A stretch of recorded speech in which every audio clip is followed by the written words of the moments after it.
Hello everyone. మనం కొన్ని types of movies, TV shows and serials చూస్తూ ఉంటాము. సో ఎవ్రీ టైం వీటిని చూడడం వల్ల యాక్చువల్గా అది మన మైండ్ సెట్ని రోలింగ్ చేస్తూ ఉంటుంది. మోస్ట్ ఆఫ్ ది పీపుల్స్కి దీనిపై అవేర్నెస్ ఉండదు.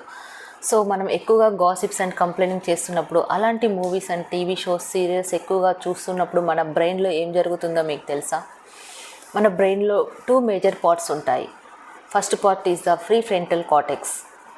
Prefrontal cortex is like the CEO of the brain. So ఇది ఏం చేస్తుంది అంటే మనల్ని రేషనల్గా థింక్ చేసే విధంగా చేస్తుంది అండ్ మనం ఎక్కువగా వర్క్పై ఫోకస్ చేసే విధంగా చేస్తుంది. Second part is called అమిగ్దాలా.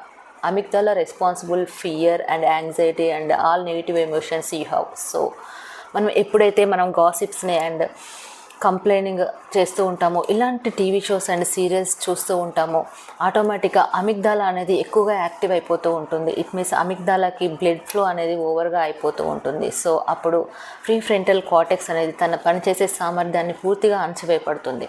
మనం ఎప్పుడైతే కంప్లైనింగ్, గాసిప్స్ అండ్ ఇలాంటి చేస్తూ ఉన్నప్పుడు, ఇలాంటి టీవీ షోస్, సీరియల్స్ ఎక్కువగా చూస్తూ ఉన్నప్పుడు ఏమవుతుందంటే ఈ ప్రాసెసింగ్ అనేది స్ట్రెంథనింగ్ అయిపోతూ ఉంటుంది. ఎప్పుడైతే ఈ ప్రాసెసింగ్ స్ట్రెంథనింగ్ అయిపోతూ ఉంటుందో మన యొక్క ప్రీఫ్రంటల్ కార్టెక్స్ పనిచేయడం అనేది పూర్తిగా ఆగిపోతూ ఉంటుంది. సో అలా ఆగిపోయినప్పుడు మనము వర్క్పై ఎక్కువ ఫోకస్ చేయలేము, మనం రేషనల్గా థింక్ చేసే సామర్థ్యాన్ని కూడా పూర్తిగా కోల్పోతాము. సో దీన్ని ఎలా ఓవర్కమ్ చేయాలి అంటే మనము డైలీ లైఫ్లో ఒక రొటీన్ని అలవాటు చేసుకోవాలి. ఒక రొటీన్ని మనం మెయింటైన్ చేయాలి. సో మనం బిఫోర్ బెడ్ టు డూ లిస్ట్ని ప్రిపేర్ చేసుకోవాలి.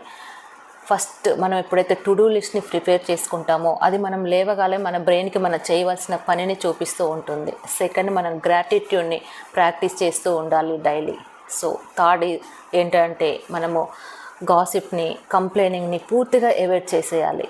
సో ఈ విధంగా మనం చేయడం వల్ల ప్రీఫ్రంటల్ కార్టెక్స్ అనేది స్ట్రెంథనింగ్ అవుతూ ఉంటుంది. అప్పుడు మనం చేయాల్సిన పనిపై ఎక్కువగా ఫోకస్ చేస్తూ ఉంటాము. మన యొక్క రేషనల్ థింకింగ్ పవర్ కూడా ఎక్కువగా పెరుగుతూ ఉంటుంది అని సైంటిఫిక్గా ప్రూవ్ చేయడం జరిగింది.